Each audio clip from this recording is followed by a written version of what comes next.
Primero que todo, tengan muy buenos días, señores y señoras. Mi nombre es Nelson Torres García. Soy abogado titulado de la Universidad de Santander UDES, sede Cúcuta. También soy tecnólogo jurídico de la Universidad Industrial de Santander, Bucaramanga. Señores, la clase de hoy se trata sobre la conducta punible y sus elementos. Y cuando hablamos de la conducta punible, hacemos referencia a un juicio que se le hace a una persona que haya realizado un delito para verificar si es merecedora de una pena, de una medida de seguridad o está amparada por una causal de exclusión de las que contempla el artículo 32 de la ley 599 del año 2000. Entonces, el artículo 9 de la ley 599 del año 2000 consagra: para que una conducta sea punible se requiere que sea típica, antijurídica y culpable. Por regla general, primero se debe analizar la tipicidad. Cuando hablamos de tipicidad, hacemos referencia a un encajamiento de un comportamiento a un tipo penal. Es decir, ese comportamiento que realizó la persona debe estar consagrado en la parte especial como delito del Código Penal, ¿no? La tipicidad se clasifica en dos aspectos, uno negativo y otro positivo. En el negativo verificamos si la persona que realizó el comportamiento o el delito está amparado por una causal de exclusión de las que contempla el artículo 32 del numeral 1 al 5. Entonces, primero, caso fortuito y fuerza mayor. Segundo, que se obre en consentimiento de la víctima por parte del titular, siempre que pueda disponer del mismo. Tercero, que se obre en ejercicio de un deber legal o constitucional. Cuarto, que se obre con una orden emitida con las formalidades legales por una autoridad competente. Quinto, que se obre por una actividad lícita o un cargo público. Entonces, reitero, si se presenta una de ellas, no habrá responsabilidad penal. El fiscal tendría que archivar las diligencias. O, en dado caso de que haya habido alguna formulación de imputación ante un juez de conocimiento, tendría que el fiscal pedir la preclusión. Ahora, si no se presenta, pasamos al segundo aspecto, que es el positivo. El positivo se clasifica en dos tipos, uno subjetivo y otro objetivo. En el subjetivo verificamos las modalidades de la conducta punible, es decir, la persona que realizó el hecho o el delito tiene que haberla realizado con una de las siguientes modalidades que voy a mencionar a continuación. Primero, dolo. Segundo, culpa. Y por último, preterintención. Entonces, para que se reúna ese tipo subjetivo, debe presentarse alguna de las siguientes modalidades. Si no se presenta ninguna de ellas, hasta ahí llegaremos. No podemos continuar con lo siguiente. Ahora, si se presentó uno de ellos, pasaremos al siguiente tipo, que es el objetivo. Para que se reúna este objetivo, tendrán que reunirse los siguientes elementos que voy a mencionar a continuación. 1. Verbo rector. 2. Sujeto activo. 3. Sujeto pasivo. 4. Objeto material. 5. Objeto jurídico. Y por último, los ingredientes especiales, que podrán ser subjetivos o normativos. Entonces, si se reúnen todos esos requisitos, entonces diríamos que la conducta es típica. Entonces, Por reunirse ella, pasaríamos al segundo elemento de la conducta punible, que es la antijuridicidad. La antijuridicidad se clasifica de dos maneras: antijuridicidad material y antijuridicidad formal.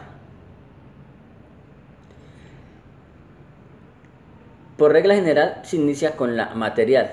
Entonces, para la material nos remitimos al artículo 11 de la Ley 599 del año 2000, el cual consagra: para que la conducta sea punible, se requiere que lesione o ponga en peligro un bien sin justa causa, tutelado por la ley penal colombiana. Entonces, debe lesionar o poner en peligro. Puede ser que no lesione, pero sí ponga en peligro.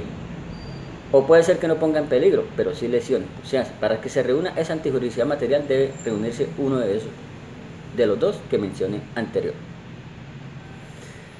Antijuridicidad formal. La antijuridicidad formal hace referencia al injusto penal. Entonces, ahí verificamos si la persona que realizó el hecho o el delito está amparado por una causal de exclusión de las que contempla el artículo 32, numeral 6 y 7. Es decir, si la persona en el momento de realizar la conducta lo realizó con una legítima defensa o estado de necesidad. Si la realizó con una de ellas, entonces diríamos que la conducta es jurídica, no es antijurídica. Entonces, podríamos decir que la conducta es típica, pero no es antijurídica. ¿Por falta de qué? De antijuridicidad material. ¿Por qué? Por haberse presentado una causal de exclusión de las que mencioné anterior. Ahora, si no se presenta, entonces la conducta es típica y es antijurídica. Pasaríamos al último elemento, que es de la conducta punible, que es la culpabilidad. La culpabilidad se clasifica de tres maneras.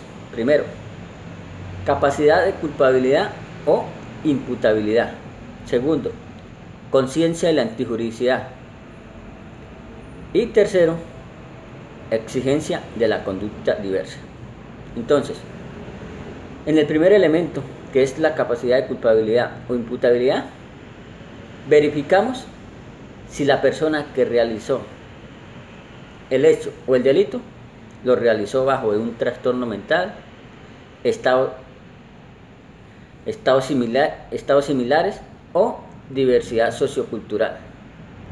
Si lo realizó bajo una enfermedad de ella, entonces diríamos que la conducta es típica, es antijurídica, pero no es culpable. Esa persona es inimputable.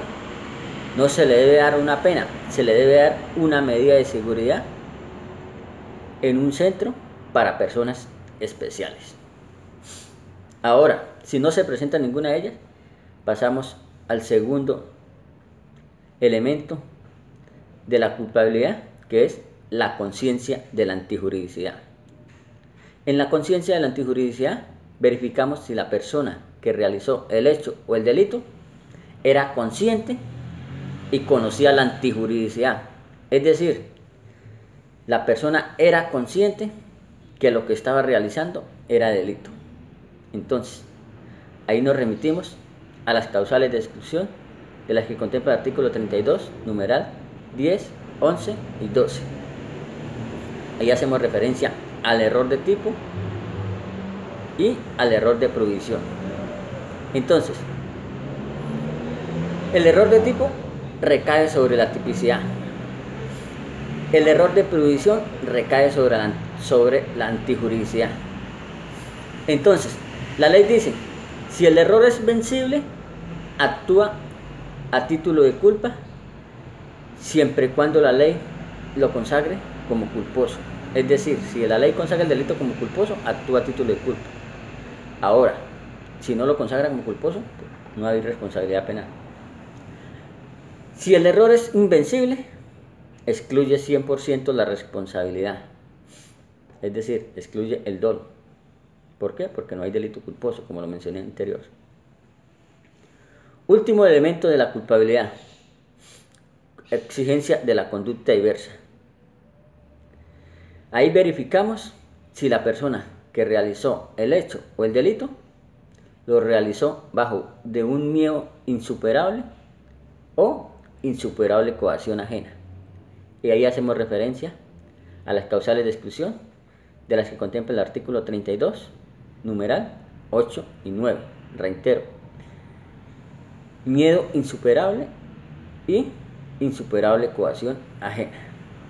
Entonces, si se reúnen cada uno de ellos, entonces haremos un juicio de reproche. Entonces, capacidad de culpabilidad o imputabilidad, pena. Conciencia de la antijuridicidad, pena. Exigencia de la conducta diversa, pena. Entonces, esa persona es merecedora, esa persona que realizó el hecho o el delito, es merecedora de una pena, más no una medida de seguridad. Señores, en la próxima clase haré referencia a cada uno de los elementos de la conducta punible y daré un ejemplo de cada uno de ellos para estar más centrado en el tema. Muchas gracias.